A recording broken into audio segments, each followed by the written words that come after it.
669. The joke being that if you turn the number upside down, it becomes, but the building only has 4 floors, so the story doesn't really make sense. Then things get even stranger. A student named Curtis claims he was abducted by aliens. And not just abducted, he was probed repeatedly and then forced to slow dance with an alien under a disco ball to the song Lady in Red, which might be the funniest alien abduction story ever. So the Winchesters at this point begin noticing a pattern. Strange deaths, bizarre supernatural events, urban legends coming to life, and none of it really fits together logically. Then another victim appears. A scientist. He's attacked by something in the sewer drain. When Sam examines the body in the morgue, he finds a scale from an alligator, which leads to yet another classic urban legend. The story that baby alligators flush down toilets grow into giant sewer monsters. So now the case includes a ghost, aliens, and a sewer alligator, which shouldn't logically exist in the same story, unless something is creating them. Part 4.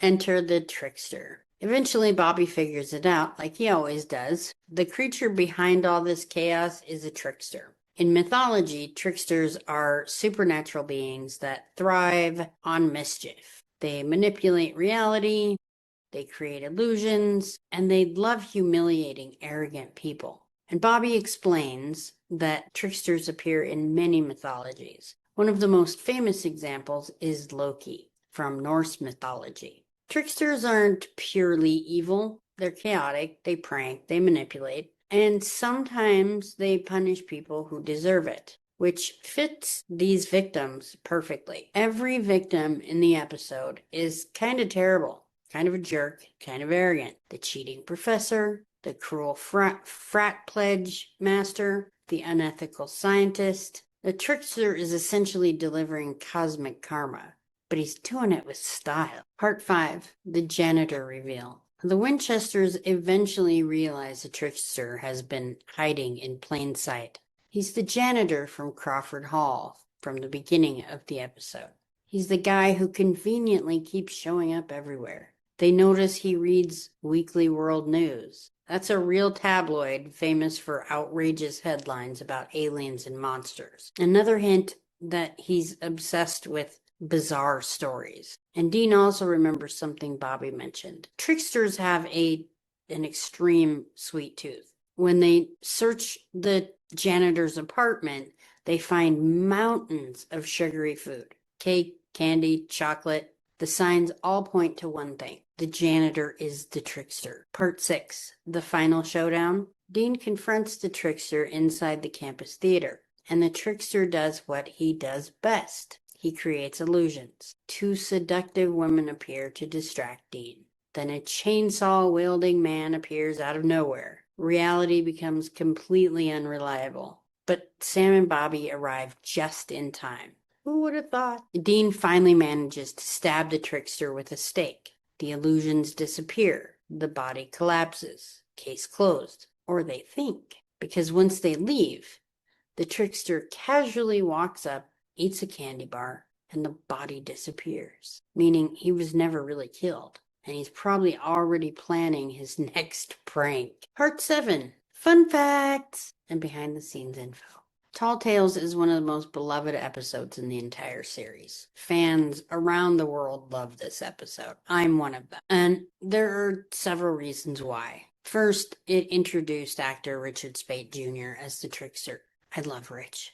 God, he's so awesome. His performance became so popular with the fans that the character would return several times later in the series. And there are some new information about him later, but I'm not going to give anything away. Second, this episode was written by Eric Kripke himself, the creator of the show.